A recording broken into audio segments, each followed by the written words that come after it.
Hi friends, இன்றைக்கி Sunday special. இன்றைக்கி mutton biryani செய்கிறோம். அந்த மட்டன் பிரியாணிக்கு சைடிஷாக சிக்கன் 65யும் சிக்கன் கிரேவியும் செய்கிறேன். ஃபஸ்ட்டு சிக்கன் 65க்கு நம்ம பெசறதை காட்டிடுறேன். கறி ஏற்கனவே மிளகாத்தூளும் கொஞ்சோண்டு உப்பும் போட்டு குக்கரில் ஒரு 3 விசில் வச்சு நிப்பாட்டி வச்சுருக்கேன். அதை எடுத்து நம்ம பிரியாணிக்கு யூஸ் பண்ண வேண்டியதான். அது அப்படியே இருக்கட்டும். ஃபஸ்ட்டு 65க்கு நான் காட்டுறேன்.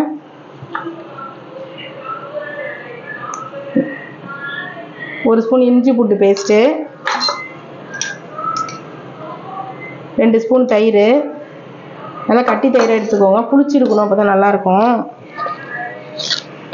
நான் ஒரு 1/4 கிலோ சிக்கன் போடுறேன், அதுக்கு தகுந்த உப்பு.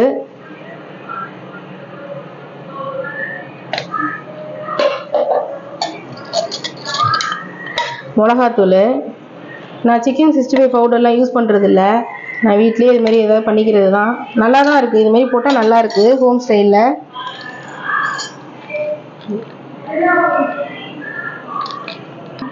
கரம் மசாலா கொஞ்சோண்டு, அடுத்தது கார்ன்ஃப்ளவர் மாவு 2 ஸ்பூன். கார்ன்ஃப்ளவர் மாவு 2 ஸ்பூன். இவ்வளோதான் இதுக்கு தேவையானது. இதை நல்லா பெசரிட்டு இப்போ சிக்கனை போட்டு நம்ம பெசரி வச்சிட்டோம்னா சிக்கன் 65க்கு ரெடி ஆயிடுச்சுன்னு அர்த்தம்.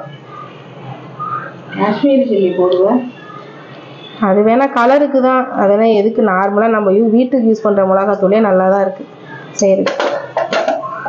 இப்போ லாஸ்ட்டாக எலுமிச்சம்பழம் சாறு கொஞ்சமாக ஊற்றிக்கலாம்,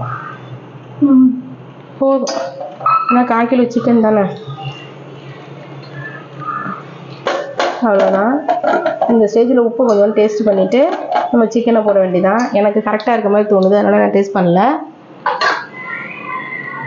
நம்ம பிரியாணினாலே பசங்க சிக்கன் 65 இல்லாமல் பிரியாணி சாப்பிடாதுங்க.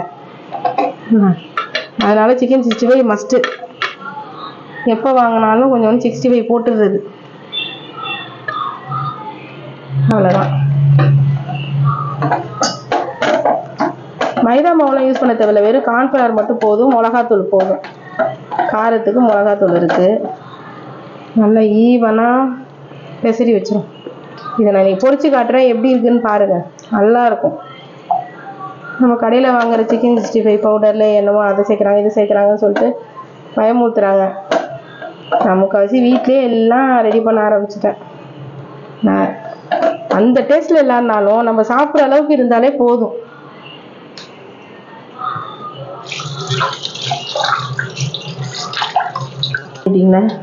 இது நல்லா ஒரு 20 நிமிஷம் நல்லா ஊறட்டும், 1/2 மணி நேரம் ஊறட்டும். நம்ம பிரியாணிலாம் ரெடி பண்ணிவிட்டு அப்புறம் பொரிச்சா போதும். இதை ஓரமாக வச்சிடலாம். இப்போ சிக்கன் கிரேவி பண்ண ஆரம்பிச்சிடலாம்.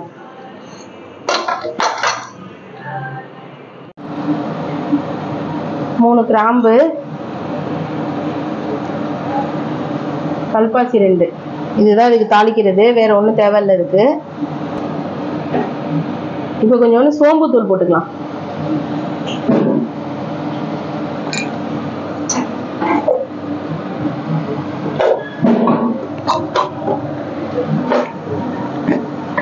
அதனால செவரட்டும். வெங்காயம் இதுக்கு அரைச்சி போட்டால் போதும். கொஞ்சமா 1-2 கரகரன்னு அரைச்சி வச்சிருக்க மாட்டீங்களா, இந்த மாதிரி நுணுக்கி வச்சாலே போதும். அரிஞ்சு போடணும்னு தேவையில்ல, கிரேவி நம்மளுக்கு நல்லா திக்காக கிடைக்கும். இப்போ வெங்காயம் சேர்த்துக்கலாம். செவந்துருச்சு, வெங்காயத்தை போட்டுருவோம். பெரிய வெங்காயம் தான் நுணுக்கி வச்சிருக்கேன், ஒரு 1.5 பெரிய வெங்காயம் இருக்கும்.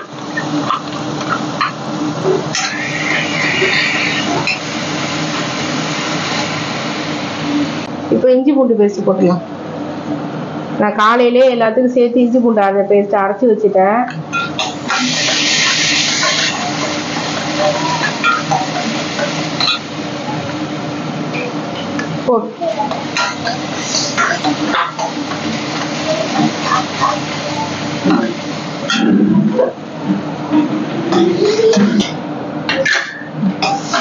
இது நல்லா பச்சை ஸ்மெல் போயிடுச்சு இஞ்சி பூண்டு. இப்போ தக்காளியும் அது மாதிரி 1-2 பிளெண்ட் பண்ணி வச்சிருக்கேன்.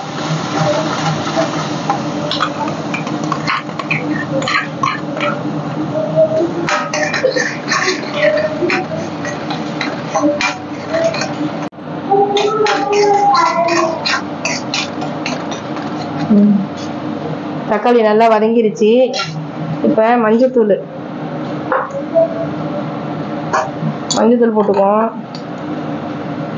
மிளகாத்தூள் அவங்க காரத்துக்கு தகுந்த மாதிரி போட்டுக்கோங்க. மிளகாத்தூள் நாங்கள் நல்லா காரம் சாப்பிட்றதுனால கொஞ்சம் கூடவே. ஆமாப்பா உனக்கு தான். நாங்கள் நிறைய காரம் சாப்பிட்றதுனால கொஞ்சம் கூட மிளகாத்தூள் போடுவேன். கொத்தமல்லி தூள் சும்மா கொஞ்சமாக போட்டால் போதும், 1 ஸ்பூன் போடுற போதும்.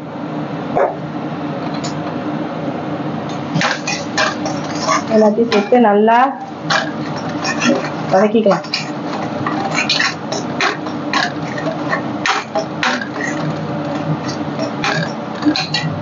வதக்கிட்டு இதுக்கு தேவையான உப்பு போட்டுருவோம். இருங்க,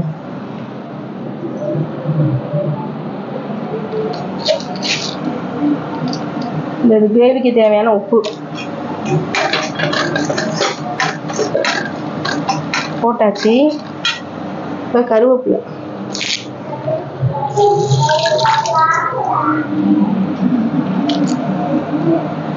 கருவேப்பிலை கொஞ்சம், வெந்நீர் இப்போ ஊற்றிக்கும். நான் ஏற்கனவே சுட வச்சு வச்சிருக்கேன் வெந்நீர்.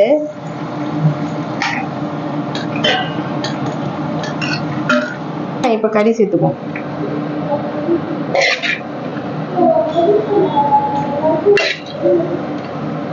வெந்நீரில் கறியை சேர்த்தோம்னா நல்லா சாஃப்டாக இருக்கும். நீங்கள் கறி போட்டு வதக்குனதுக்கு அப்புறம் பச்சை தண்ணியை சேர்த்தீங்கன்னா ரஃப்பாக இருக்கும், ஒரு ஜூஸியாக இருக்காது கறி. எப்போதுமே வெந்நீரை ஊற்றிட்டு அதுக்கப்புறம் சிக்கன் போட்டிங்கன்னா சிக்கன் ரொம்ப சாஃப்டாக இருக்கும். பிரியாணி செஞ்சாலுமே அதில் வந்து சிக்கனை வந்து வெந்நீர் சேர்த்ததுக்கப்புறம் சிக்கன் போடுங்க. சிக்கன் நல்லா சாஃப்டாக இருக்கும், அந்த பிரியாணியில் இருக்க சிக்கன். இல்லாட்டி ஹார்டாக இருக்கும்.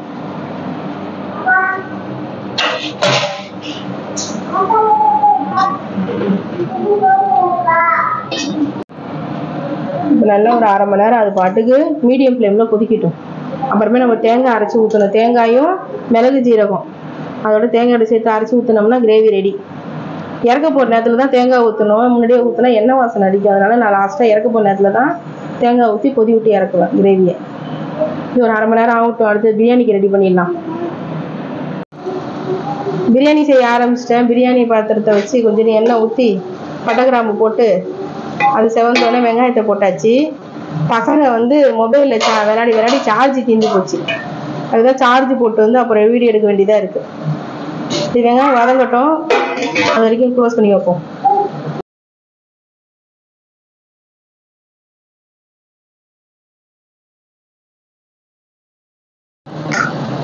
இந்த கிரேவியில் கொஞ்சோண்டு தேங்காய் மிளகு ஜீரகம் சேர்த்து அரைச்சி ஊற்றியாச்சு.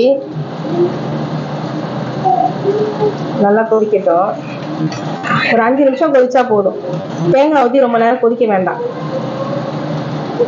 கிரேவி ரெடி ஆயிடும். அவ்வளோதான். இனிமேல் நம்ம பிரியாணி வேலையை பார்க்க வேண்டியதுதான். அதுக்கு தான் வெங்காயம் வதங்கிக்கிட்டு இருக்கு, அதுக்குள்ள கிரேவியே ரெடி ஆயிடுச்சு பாருங்க. இப்போ நல்லா வெங்காயம் நல்லா ப்ரௌனாக இருக்குது பார்த்தீங்களா? இந்த ஸ்டேஜில் நாங்கள் இஞ்சி பூண்டை சேர்த்துடலாம். இஞ்சி பூண்டு போட்டாச்சு. இது செய்ய ஆரம்பிச்ச நேரம் ஒன்னொன்னா நம்மளுக்கு நடக்குது. கேஸ் தீர்ந்து போயிடுச்சு. இஞ்சி பூண்டை கரெக்டாக போடுறேன், சிலிண்டர் தீர்ந்துடுச்சு. அதை மாற்றி அதுக்கப்புறம் நம்ம வதக்கிட்டு இருக்கோம். முதல் மொபைலில் சார்ஜ் போணுச்சு, இப்போ சிலிண்டரில் மாற்ற வேண்டியதாகிடுச்சு.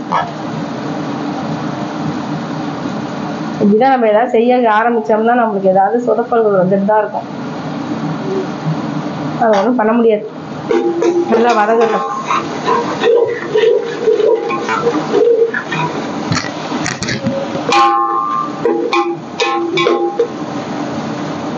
இஞ்சி பூண்டு போட்டதுக்கப்புறம் நம்ம அடிக்கடி கிண்டி விட்டுட்டு இருக்க வேண்டியதாக இருக்கும். ஏன்னா அடியில் கொஞ்சம் அது பிடிக்க ஆரம்பிக்கும்ல, அதுக்காக கொஞ்சம் நல்லா வதக்கணும். சிம்மில் வச்சுருவோமா? சிம்மில் வச்சுட்டேன்.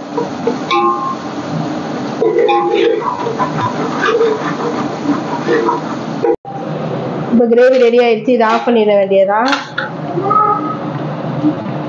உங்களுக்கு எவ்வளோ பெரிய கிச்சன் இருந்தாலும் பத்தாது. இருப்பா வரேன். கிரேவி ரெடி ஆயிடுச்சு. அதான் இல்லைங்களா? இன்னைக்கா நான் தான் சொன்னேனே உனக்கு மட்டன் பிரியாணி சிக்கன் கிரேவின்னு. உனக்கு சிக்கன் 65 இருக்கு. இது ஆஃப் பண்ணிடலாம், கிரேவி ஆஃப் பண்ணிடலாம்.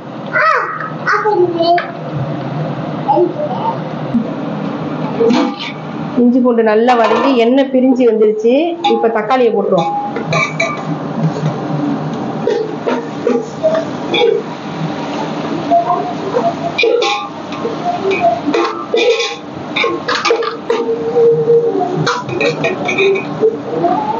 தக்காளியையும் பச்சை மிளகாயும் போட்டுருவோம்.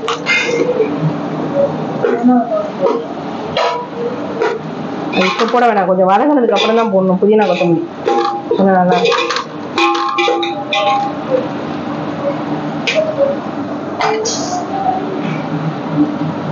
தக்காளி நல்லா வதங்கட்டும்.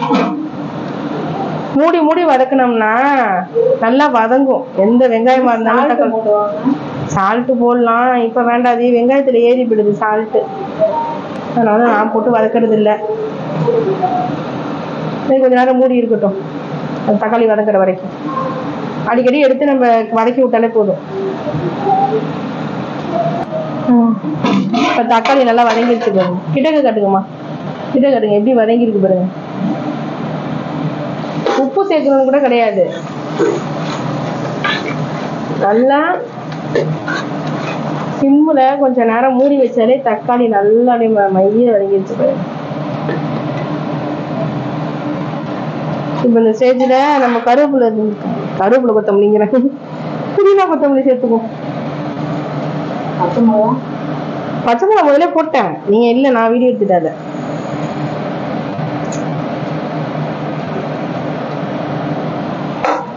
புதினா கொத்தமல்லி போட்டாச்சு, நல்லா வதக்கணும்.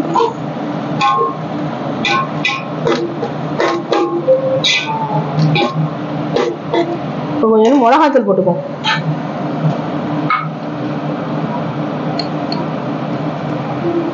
ஒரு 2 ஸ்பூன் போட்டுக்கிறேன்.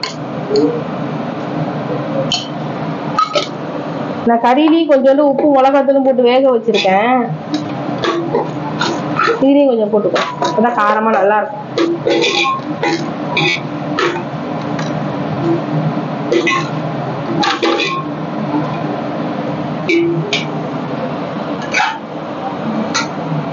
நல்லா வதங்கட்டும்.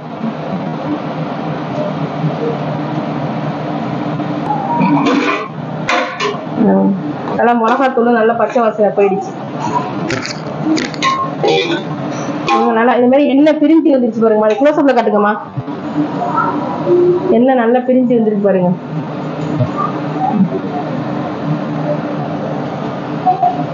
தயிர் 2 ஸ்பூன் போட்டுக்கோங்க. நல்லா புளிச்ச தயிராக தான் யூஸ் பண்றேன். நான் பிரியாணி மசாலாலாம் யூஸ் பண்றது இல்லை, ஏன்னா ரொம்ப ஹெவியா இருக்கும். அது பசங்களுக்கு அது பிடிக்காது. இது கொஞ்சம் மைல்டா இருக்கும், நல்லா இருக்கும்.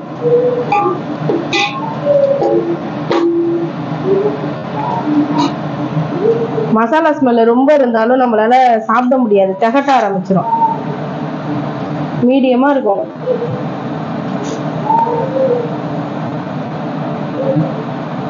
நல்லா வதங்கட்டும்.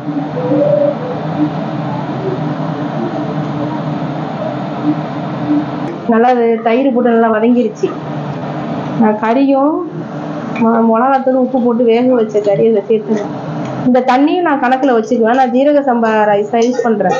அந்த கறி வேக வச்ச தண்ணியும் ஒரு அளவு எனக்கு தெரியும், அதையும் அளவில் சேர்த்துக்கணும்.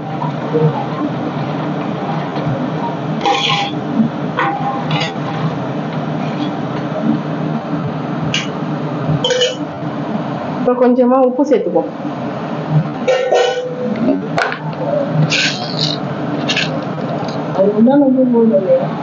ரைஸ் போட்டு தான் மீதி உப்பு போடணும். இப்போதைக்கு கறிக்கு தகுந்த உப்பு போட்டுக்கணும். ஏற்கனவே கறியில் கொஞ்சம் உப்பு போட்டுருக்கோம், அதனால இப்போ கொஞ்சம் இந்த மிளகாத்தூள் மஞ்சத்தூள் எல்லாம் சேர்ந்து ஒன்றா கொதிக்கிறதுக்காக அந்த உப்பு.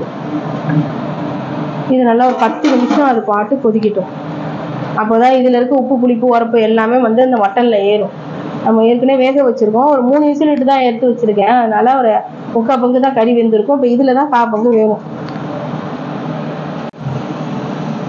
இப்போ நல்லா 10 நிமிஷம் ஆயிடுச்சு. அதை ஓப்பன் பண்ணி பார்த்துடலாம். நல்லா கிட்ட காட்டுக்குமா, கறி நல்லா வெந்திருக்கு பாருங்க. வரேன், ஒரு கறி எடுத்து நல்லா இதில் இருக்க உப்பு புளிப்பெலாம் சரி சுடுது. எப்படி பார்த்தீங்களா, சாப்பிட்டா வெந்திருக்கு. இப்போ எலுமிச்சம்பழம் ஊற்றிடலாம். எலுமிச்சம்பழம் சாறு. இப்போ தண்ணி ஊற்றிடலாம். நான் அளந்த ஹீட் பண்ணி வச்சிருந்தேன் தண்ணியை ஏற்கனவே, அந்த அரிசிக்கு தகுந்த தண்ணியை ஊற்றிட்டோம். கொதி வந்துட்டு கொஞ்ச நேரம். கொதி வந்தோன்னா நம்ம அரிசியை சேர்த்துட வேண்டியதான். நல்லா கொதி வந்துருச்சு. இப்போ உப்பு போட்டுக்கலாம். காட்டுங்க, உப்பு நல்லா காட்டுங்கம்மா.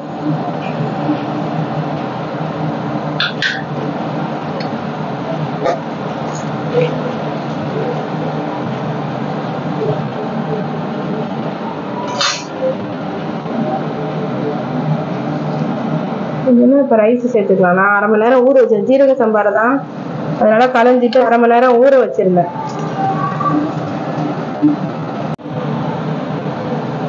அரிசியெல்லாம் நல்லா போட்டாச்சு. ஈவெல்லாம் மிக்ஸ் பண்ணி வைப்போம்.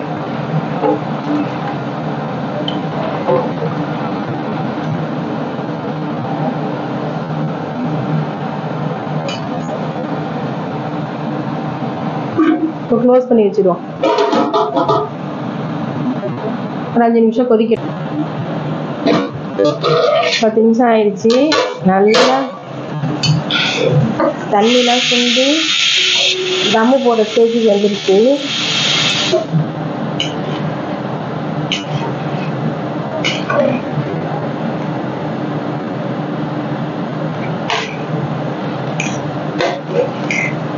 இப்போ தம்மு போட்டுற வேண்டியதுதான். தம்முக்கு ரெடி பண்ணுறேன். நான் எப்படி தம் போடுறேன்னு பாருங்க.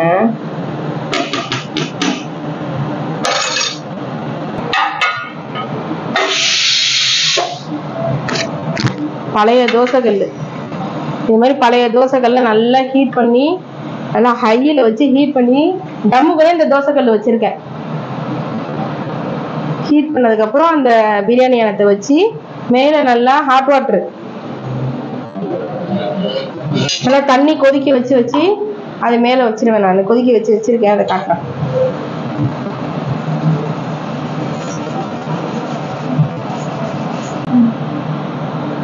கல் நல்லா ஹீட் ஆயிடுச்சு. இப்போ நல்லா சுத்தமாக சிம்மில் வச்சுட்டு பிரியாணி தூக்கி வச்சுட்டு வெந்நீர் போட்டு வச்சுருக்கேன் கொஞ்சோண்டு பாத்திரத்தில். அவ்வளோதான். இது ஒரு 25 நிமிஷம் அது பாட்டு தம் ஆகட்டும். அடுத்தது நம்ம சிக்கன் 65 போட்டுடலாம். பிரியாணி தம் ஆயிடுச்சு, இறக்கி வச்சுருக்கேன். ஒரு 5 நிமிஷம் கழிச்சு தான் அதை ஓப்பன் பண்ணணும். அதுலேயே நம்ம சிக்கன் 65 போட்டு எடுத்துக்கலாம்.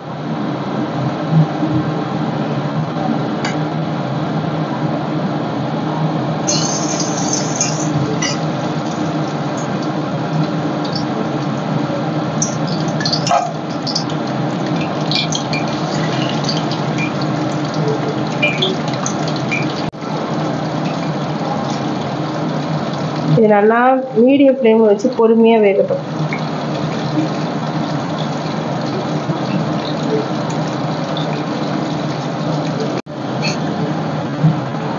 இது பாருங்க, சிக்கன் 65க்கு ஒரு பூனைக்குட்டி வெயிட் பண்ணிட்டு இருக்கு. வேணுமா? உனக்கு கிடையாது, அண்ணனுக்கு மட்டும்தான். வேணுமா? வெயிட் பண்ண, பொரிச்சு தரேன். இப்போதான் கிரேவியில் இருக்க சிக்கன் ஒரு பீஸ் கொடுத்தா சாப்பிட்டுட்டு இருந்தா, அது உரைக்கிதுன்னு தண்ணி குடிக்கிறான். சரி வெயிட் பண்ணு, அம்மா எடுத்துட்டு வந்து தரேன். போ கேட்க.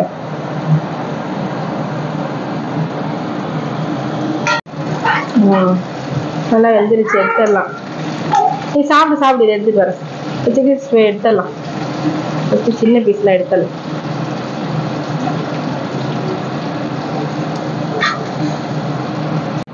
இருங்க, தம்மு உடைச்சிடலாம். பிரியாணி ரெடி ஆயிடுச்சு.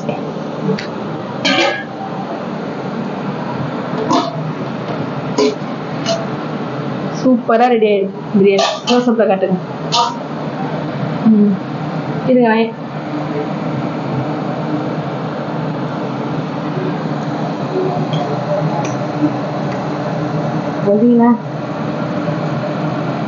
பிரியாணி சூப்பரா ரெடி ஆயிடுச்சு.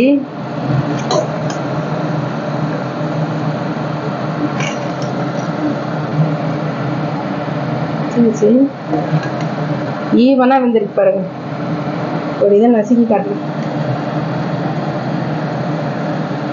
அப்படின்னா, நல்லா பூக்க வெந்திருக்கு பிரியாணி. எடுத்து வச்சு சாப்பிடலாம், அவ்வளோதான்.